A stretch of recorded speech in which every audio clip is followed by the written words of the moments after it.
दोस्तों welcome to my YouTube channel. तो आज हम बायोलॉजी के फर्स्ट अध्याय जैव प्रक्रम अर्थात लाइफ प्रोसेस लेकर आए हुए हैं। आइए बिना विलंब किए हुए स्टार्ट करते इस टॉपिक को और स्टार्ट करते हैं जैव प्रक्रम क्या होता है।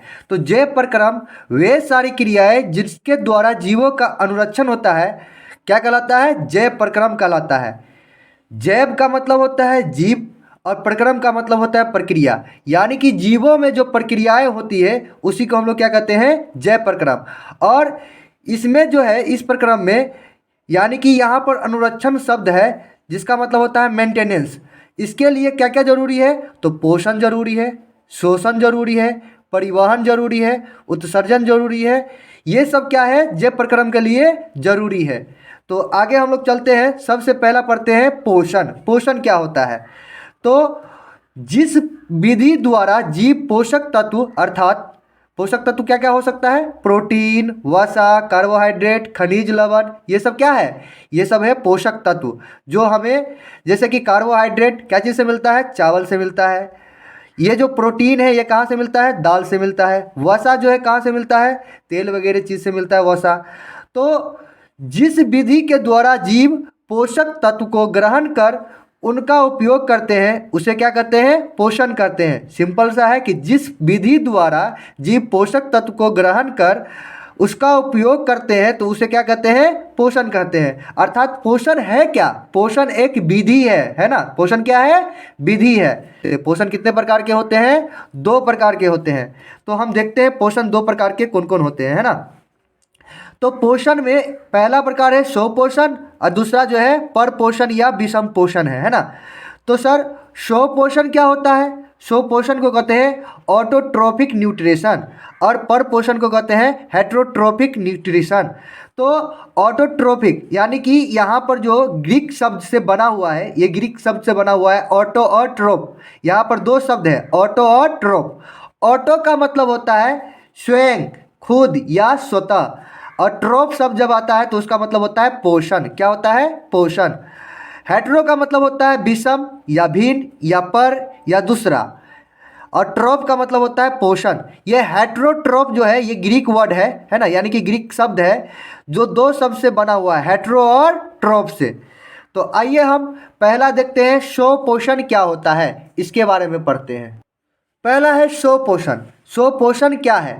तो स्वपोषण ऐसे जीव जो भोजन के लिए अन्य जीवों पर निर्भर न रहकर वो अपना भोजन खुद तैयार करते हैं या संश्लेषित करते हैं, स्वपोषण कहलाते हैं तथा यह प्रक्रिया स्वपोषण कहलाते हैं। क्या बोले हैं? कि ऐसे जीव जो भोजन के लिए किसी दूसरे जीव पर निर्भर नहीं होते हैं, वो अन्य जीव पर निर्भर न रहकर वो अपना भोजन क्या करते हैं? खुद से तैयार करते हैं। वो किसी जीव पर निर्भर नहीं होते, वो अपना भोजन खुद तैयार करते हैं। तो ऐसे जीव स्वपोषी कहलाते हैं और यह प्रक्रिया जो है स्वपोषण कहलाते हैं। तो इसमें जो पॉइंट है इसको हम समझते हैं। सभी हरे पेड़ पौधे जो होते हैं वो क्या होते हैं? स्वपोषी होते हैं। और उसमें कौन सा पोषण पाया जाता है? स्वपोषण पोषण पाया जाता है ना।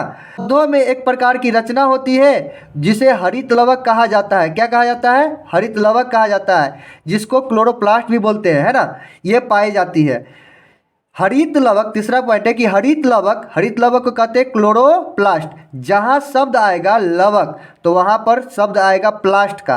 तो हरित लवक अर्थात क्लोरोप्लास्ट में ही हरे रंग का वर्णक यानी कि पिगमेंट पाए जाते हैं, जिसे पर्णहरित या क्लोरोफिल कहते हैं। क्या कहते हैं? पर्णहरित या क्लोरोफिल। तो हरित लवक क्लोरोप्लास्ट में ही हरे रंग का वर्णक अर्थात पर्णहरित क्लोरोफिल कहलाते हैं। पर्णहरित अर्थात क्लोरोफिल के कारण ही पौधे का रंग कैसा होता है? हरा दिखता है ना। पौधे का रंग कैसा दिखता है? हरा दिखता है। किसके कारण? पर्णहरित अर्थात क्लोरोफिल के कारण।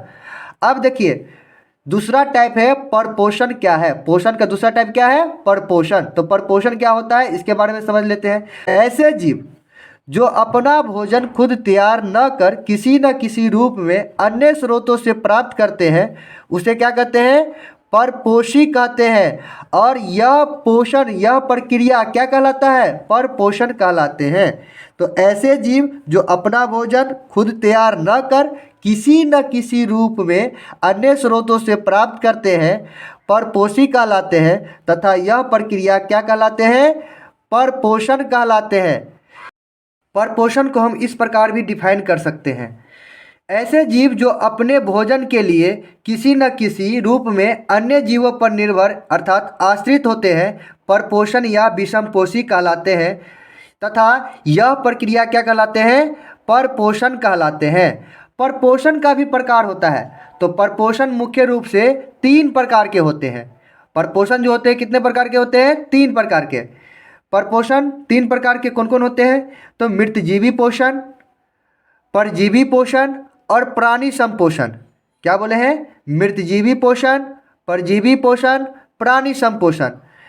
मृतजीवी जो है, मृतजीवी को इंग्लिश में कहा जाता है सेप्रोस, जो ग्रीक शब्द है।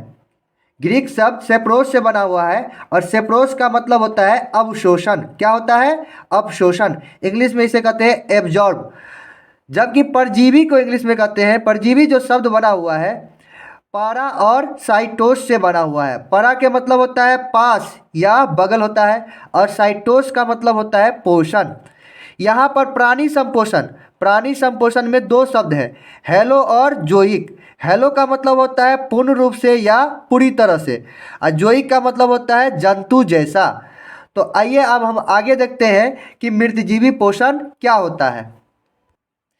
मृतजीवी पोषण, परपोषण की वह विधि जिसमें जीव मृत जंतुओं और पौधों के शरीर से अपना भोजन अपने शरीर की सतह से घुलित कार्बनिक पदार्थों के रूप में अवशोषण करते हैं, उसे मृतजीवी पोषण कहते हैं। क्या बोले हैं?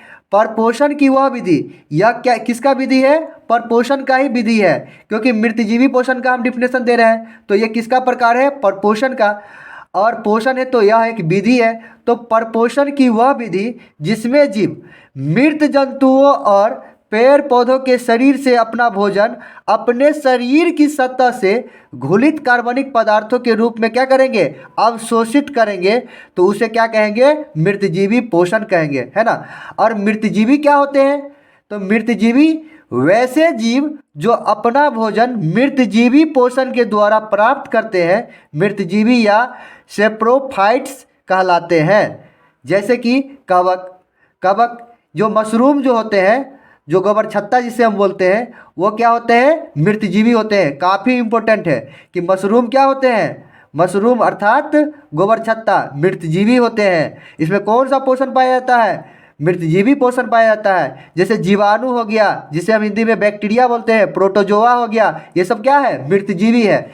तो एक बीवीआई इंपॉर्टेंट पॉइंट है कि मृतजीवी को अपघटक भी कहते हैं। मृतजीवी को क्या कहते हैं? अपघटक। अपघटक मतलब डिकम्पोजर। दूसरा पॉइंट है कि जंतुओं और पौधों की मृत्यु के बाद उनके मृत शरीर को मृतजीवी सड़ा गलाकर अर्थात अपघटित कर उनके मूल तत्व में बदल देते हैं। तो जो मृतजीवी होते हैं वो क्या कर देते हैं? सड़ा गला देते हैं और उसको क्या करते हैं? मूल तत्व में बदल देते हैं। परपोषण का दूसरा टाइप है परजीवी पोषण। परजीवी पोषण क्या होता है? परपोषण की वह विधि जिसमें जीव दूसरे प्राणी के संपर्क में अस्थायी या अस्थायी रूप से रहकर उससे अपना भोजन प्राप्त करते हैं, उसे परजीवी पोषण कहते हैं। किसे कहते हैं? या तो अस्थायी रूप से या अस्थायी रूप से उसके शरीर में रहकर उससे अपना भोजन क्या करते हैं? प्राप्त करते हैं, उसे क्या कहते हैं? परजीवी पोषण कहते हैं। और परजीवी क्या होता है? तो ऐसे जीवों का भोजन अन्य प्राणियों के शरीर में मौजूद कार्बनिक पदार्थों से होता है। इस प्रकार भोजन करने वाले जीव परजीवी कहलाते हैं। या इस प्रकार भी कह सकते हैं कि 2 जीवों के बीच परस्पर वैसा संबंध जिसमें एक जीव को लाभ हो तथा दूसरे जीव को क्या हो? हानि हो, तो उसे हम लोग क्या कहेंगे? परजीवी। जैसे कि भैंस और जोंक। यहाँ भैंस और जोंक जो है, भैंस के संपर्क में जोंक रहकर क्या करता है? अपना पोषण ग्रहण करता है। मानव के सिर अर्थात बालों में रहने वाला जू भी जो है मानव के बालों में रहकर ये क्या करता है, अपना पोषण ग्रहण करता है। परजीवी मुख्यतः दो प्रकार के होते हैं। परजीवी मुख्यतः कितने प्रकार के होते हैं? दो प्रकार के। एक होता है बाह्य परजीवी और एक होता है अंतः परजीवी। तो बाह्य परजीवी क्या होता है? तो परजीवी का वह रूप जिसमें जीव किसी दूसरे जीव के शरीर के बाहरी भाग से पोषण प्राप्त करता है बाह्य परजीवी कहलाता है। जो जीव जो है क्या करेगा, बाहरी भाग से पोषण प्राप्त करेगा उसे क्या कहेंगे, बाह्य परजीवी कहेंगे। जैसे कि जू हो गया, मच्छर हो गया, खटमल हो गया, मक्खी हो गया, ये सब क्या हो गया, बाह्य परजीवी। जबकि अंतः परजीवी किसको बोलेंगे? परजीवी का वह रूप जिसमें जीव किसी दूसरे जीव के शरीर के अंदर पोषण प्राप्त करता है अंतः परजीवी कहलाता है। इसमें क्या होगा कि परजीवी का वह रूप जिसमें जीव किसी दूसरे जीव के शरीर के अंदर पोषण प्राप्त करेगा तो उसे क्या कहेंगे, अंतः परजीवी कहेंगे। जैसे कि गोलकृमि, हुकवर्म, टेपवर्म, एंट अमीबा, हिस्टोलिका, ये सब क्या होते हैं, अंतः परजीवी होते हैं। इसमें एक टॉपिक है जिसका नाम है पोषी अर्थात होस्ट। पोषी किसको कहेंगे? जिस जीव के शरीर से परजीवी अपना भोजन प्राप्त करते हैं वे क्या कहलाते हैं, वे कहलाते हैं पोषी। पोषी किसे कहेंगे? जिस जीव के शरीर से परजीवी अपना भोजन प्राप्त करते हैं वे पोषी कहलाते हैं। जैसे भैंस और जोक। भैंस और जोक में जोक क्या करेगा, भैंस से पोषण प्राप्त करेगा तो जोक क्या कहलाएगा, परजीवी। और किससे प्राप्त कर रहा है, भैंस के संपर्क में, तो इसको क्या बोलेंगे, पोषी। परजीवियों के द्वारा भोजन के रूप में ग्रहण किए जाने वाले कार्बनिक पदार्थ सामान्यतः तरल रूप में होते हैं।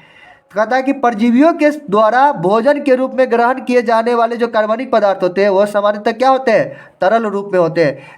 कवक, जीवाणु, कुछ पौधे जैसे कि अमरबेल, कई जंतुओं जैसे कि गोलकृमि, हुकवर्म, टेपवर्म, मलेरिया परजीवी में पाया जाता है। परपोषण का लास्ट टॉपिक है प्राणी संपोषण। प्राणी संपोषण क्या होता है इसके बारे में समझते हैं। परपोषण का वह विधि जिसमें प्राणी अपना भोजन ठोस या तरल के रूप में जंतुओं के भोजन ग्रहण करने की विधि द्वारा ग्रहण करते हैं प्राणी संपोषण कहलाता है। प्राणी संपोषण किसे कहेंगे? तो परपोषण का वह विधि, ये परपोषण का ही विधि है जिसमें प्राणी अपना भोजन या तो ठोस या तरल के रूप में क्या करेगा, जंतुओं के भोजन ग्रहण करने की विधि द्वारा ग्रहण करेगा, उसे हम क्या कहेंगे, प्राणी संपोषण कहेंगे। अगला टॉपिक है प्राणी संभोजी। तो प्राणी संभोजी क्या होता है? वैसे जीव जिनमें प्राणी संपोषण विधि से पोषण होता है प्राणी संभोजी कहलाते हैं। जैसे अमीबा, मेढक, मनुष्य आदि, ये सब क्या कहलाते हैं, प्राणी संभोजी। अब मेन टॉपिक स्टार्ट होता है प्रकाश संश्लेषण, जो काफ़ी इम्पोर्टेंट है। क्या है? प्रकाश संश्लेषण अर्थात फोटोसिंथेसिस। पेड़ पौधा सूर्य प्रकाश की उपस्थिति में जिस प्रक्रिया के तहत अपना भोजन निर्माण करता है उस मूलभूत प्रक्रिया को प्रकाश संश्लेषण कहा जाता है। प्रकाश संश्लेषण में क्या होता है कि सूर्य की प्रकाश की उपस्थिति में पेड़ पौधा जो है अपना भोजन का क्या करता है, निर्माण करता है। उसी मूलभूत प्रक्रिया को क्या कहा जाता है, प्रकाश संश्लेषण कहा जाता है। तो प्रकाश संश्लेषण में आगे की जो टॉपिक है उसको देखते हैं कि प्रकाश संश्लेषण का आवश्यक घटक क्या है। तो प्रकाश संश्लेषण का आवश्यक घटक क्या है? तो प्रकाश संश्लेषण करने के लिए पेड़ पौधे को जिस जिस पदार्थ की आवश्यकता होता है उसे प्रकाश संश्लेषण का आवश्यक घटक कहते हैं। यानी कि प्रकाश संश्लेषण करने के लिए पेड़ पौधा को जिस जिस पदार्थ की आवश्यकता होता है उसी को हम लोग क्या कहते हैं, प्रकाश संश्लेषण के आवश्यक घटक कहते हैं। तो प्रकाश संश्लेषण के लिए आवश्यक घटक क्या क्या होता है? तो प्रकाश संश्लेषण के लिए आवश्यक घटक निम्नलिखित 4 चीज़ होता है। क्या क्या होता है? सूर्य का प्रकाश, दूसरा होता है कार्बन डाइऑक्साइड जिसको CO2 कहते हैं, तीसरा जल अर्थात H2O होता है, चौथा पर्णहरित जिसको क्लोरोफिल कहते हैं। क्या क्या चीज़ है प्रकाश संश्लेषण के लिए आवश्यक घटक? 4 चीज़ है, काफ़ी इंपॉर्टेंट है, इसे याद कर लीजिएगा। सूर्य का प्रकाश, पहला क्या है? सूर्य का प्रकाश। दूसरा है कार्बन डाइऑक्साइड जिसको CO2 कहते हैं। तीसरा है जल अर्थात H2O। चौथा है पर्णहरित अर्थात क्लोरोफिल। जब कभी भी पर्ण शब्द आएगा तो वहाँ पर फिल शब्द आएगा, है ना। तो पर्णहरित अर्थात क्लोरोफिल, पर्णहरित को ही क्या कहते हैं? क्लोरोफिल कहते हैं, है ना। आगे देखिए, प्रकाश संश्लेषण को थोड़ा डिटेल में आप समझते हैं, इस पूरा के अनुसार इसको डिफाइन करते हैं, है ना। थोड़ा सा डिटेल में देखते हैं प्रकाश संश्लेषण की परिभाषा। तो प्रकाश संश्लेषण किसे कहते हैं? आप इस प्रकार भी लिख सकते हैं कि हरे पेड़ पौधा सूर्य प्रकाश के उपस्थिति में वातावरण से कार्बन डाइऑक्साइड अर्थात CO2, भूमि से जड़ के द्वारा जल अर्थात H2O को क्या करता है? ग्रहण कर तथा पत्तियों के क्लोरोफिल युक्त कोशिका में अपना भोजन, भोजन क्या बनाएगा? ग्लूकोज, ग्लूकोज के रूप में भोजन बनाता है ना, अपना भोजन का निर्माण करता है। उसे क्या कहते हैं? प्रकाश संश्लेषण कहते हैं। हम क्या बोले हैं कि हरे पेड़ पौधा जो है सूर्य की प्रकाश की उपस्थिति में वायुमंडल से क्या लेगा? कार्बन डाइऑक्साइड लेगा। भूमि से क्या लेगा? जल लेगा। और पत्तियों में उपस्थित क्लोरोफिल जो होता है वो क्या करता है? ग्लूकोज का निर्माण करता है। तो उसे उस मूलभूत पूरी प्रक्रिया को हम लोग क्या कहते हैं? प्रकाश संश्लेषण कहते हैं। देखिए CO2 कहाँ से लेगा? वातावरण से। CO2 कहाँ से लेगा? वातावरण से। जल कहाँ से लेगा? भूमि से। सूर्य की प्रकाश की उपस्थिति में और क्लोरोफिल ये क्या बनाएगा? ग्लूकोज का निर्माण करेगा। भोजन के रूप में किसका निर्माण करता है? ग्लूकोज का निर्माण करता है। कुछ मात्रा में ऑक्सीजन और जल भी बनाता है। अब इस प्रक्रिया को हम प्रकाश संश्लेषण की प्रक्रिया को रासायनिक समीकरण से समझेंगे। बहुत इंपॉर्टेंट है प्रकाश संश्लेषण का रासायनिक समीकरण, है ना, ये पूछ देता है एग्जाम में। तो प्रकाश संश्लेषण का रासायनिक समीकरण अभी हम बोले थे पिछले पृष्ठ में कि CO2 प्लस H2O, है ना। यहाँ पर CO2 है, H2O है, यानी कि कार्बन डाइऑक्साइड और जल सूर्य के प्रकाश और क्लोरोफिल की उपस्थिति में क्या बनाता है? यहाँ पर बनाता है ग्लूकोज, ऑक्सीजन और जल बनाता है। लेकिन ये जो है ये असंतुलित समीकरण है। तो संतुलित करने पर ये क्या बनेगा? तो देखिए इस साइड 6 कार्बन है लेकिन इस साइड एक ही कार्बन है, तो 6 कार्बन इस साइड भी बनाना पड़ेगा। यानी कि प्रत्येक तत्वों की परमाणुओं की संख्या क्या होना चाहिए? बराबर होना चाहिए। तो यहाँ पर जितने भी जो परमाणु होगा वो क्या होना चाहिए? बराबर होना चाहिए।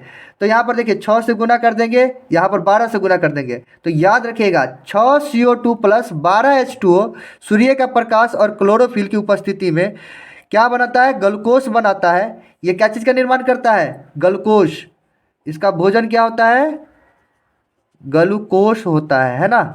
ये ग्लूकोज का निर्माण करता है और 6 ऑक्सीजन प्लस 6 अणु जल का भी निर्माण करता है ना। इम्पोर्टेंट पॉइंट, काफ़ी इम्पोर्टेंट पॉइंट है और इससे ऑब्जेक्टिव आते रहता है। तो आइए इसे समझते हैं। जो पहला एरो है कहता है कि पेड़ पौधे के पत्ती का रंग हरा दिखाई देता है, उसका कारण क्या है?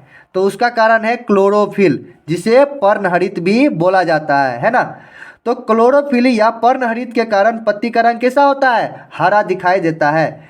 दूसरा जो एरो है वो है क्लोरोफिल का काम सूर्य प्रकाश को क्या करना है? अवशोषण करना है। आपसे पूछा जाएगा कि बताइए क्लोरोफिल का काम क्या होता है, तो आप बोलिएगा कि सूर्य के प्रकाश को क्या करता है?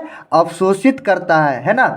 तीसरा एरो जो है वो है कि क्लोरोफिल क्लोरोप्लास्ट के अंदर पाया जाता है। क्लोरोफिल जो है कहाँ पाया जाता है? क्लोरोप्लास्ट के अंदर पाया जाता है। और क्लोरोप्लास्ट को ही हरित लवक बोला जाता है और हरित वर्णक भी बोला जाता है। जब कभी भी प्लास्ट शब्द आए तो वहाँ पर आएगा लवक, याद रखिएगा। तो क्लोरोप्लास्ट अर्थात हरित लवक। क्लोरोप्लास्ट पत्ती के अंदर पाया जाता है और जो क्लोरोप्लास्ट जो होता है वो किसके अंदर पाया जाता है? पत्ती के अंदर पाया जाता है। तो अब हम इसे एक विजुअलाइज के अनुसार देख लेते हैं कि पत्ती के अंदर क्या पाया जाता है? क्लोरोप्लास्ट। क्लोरोप्लास्ट के अंदर क्या पाया जाता है? क्लोरोफिल। देखिए पत्ती के अंदर पाया जाएगा क्लोरोप्लास्ट और क्लोरोप्लास्ट के अंदर पाया जाएगा क्लोरोफिल। क्लोरोप्लास्ट को क्या कहते हैं? हरित लवक, लवक शब्द से प्लास्ट। और क्लोरोफिल को क्या कहेंगे? पर्णहरित, क्या बोलेंगे, पर्णहरित। अगला जो एरो है उसको देखते हैं। प्रकाश संश्लेषण पत्ती में होता है। जो प्रकाश संश्लेषण जो होता है वो कहाँ होता है, पत्ती में होता है। जो पत्ता होता है उसी में प्रकाश संश्लेषण की प्रक्रिया होता है। अगला पॉइंट है, प्रकाश संश्लेषण में प्रकाश संश्लेषी अंग जो होता है वो पत्ती ही होता है। तो पत्ती को क्या बोला जाता है प्रकाश संश्लेषण का, प्रकाश संश्लेषी अंग बोला जाता है ना।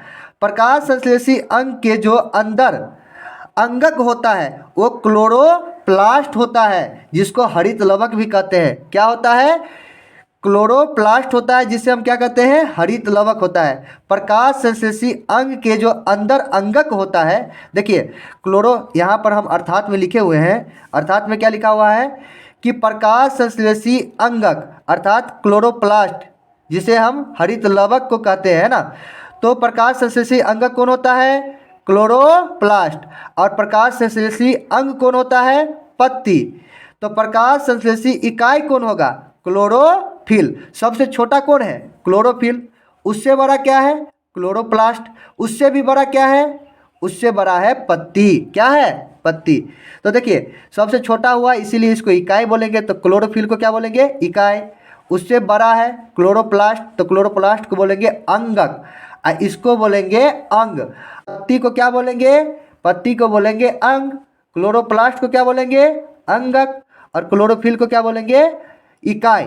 तो पत्ती को बोला जाता है प्रकाश संश्लेषी अंग, क्लोरोप्लास्ट को बोला जाता है प्रकाश संश्लेषी अंगक, और क्लोरोफिल को बोला जाता है प्रकाश संश्लेषी इकाई। पत्ती को अंग बोलेंगे, क्लोरोप्लास्ट को क्या बोलेंगे, अंगक, और क्लोरोफिल को क्या बोलेंगे, इकाई। किसका इकाई, प्रकाश संश्लेषी इकाई कहेंगे। प्रकाश संश्लेषी अंग, प्रकाश संश्लेषी अंगक, प्रकाश संश्लेषी इकाई। प्रकाश संश्लेषण प्रक्रिया के तहत जो ऑक्सीजन उत्पाद के रूप में हमें प्राप्त होता है वो ऑक्सीजन जल के टूटने से प्राप्त होता है। तो आपसे पूछ सकता है कि जो प्रकाश संश्लेषण प्रक्रिया होता है उसके तहत उत्पाद में जो ऑक्सीजन बनता है वह कैसे बनता है, तो आप जवाब दीजिएगा कि जल के अणु जो होता है उसके टूटने से ऑक्सीजन की प्राप्ति होती है। अब है प्रकाश संश्लेषण की प्रक्रिया केवल दिन में ही होता है। तो प्रकाश संश्लेषण की प्रक्रिया कब होता है, केवल दिन में होता है, रात में नहीं होता है। C6H12O6 C6H12O6 को ग्लूकोस या मंड या स्टार्च कहते हैं। तो जब कभी भी ग्लूकोस या स्टार्च या मंड कहे तो किसको बोलते हैं, इसको बोलते हैं C6H12O6 को कहते हैं ना। इसको हम ग्लूकोस भी कहते हैं, क्या बोलते हैं, ग्लूकोस। पेड़ पौधे, अगला पॉइंट है, पेड़ पौधा प्रकाश संश्लेषण के तहत प्रकाश ऊर्जा अर्थात विकिरण ऊर्जा को रासायनिक ऊर्जा में बदलता है। तो प्रकाश संश्लेषण के तहत प्रकाश ऊर्जा को किस ऊर्जा में बदला जाता है, रासायनिक ऊर्जा में बदला जाता है।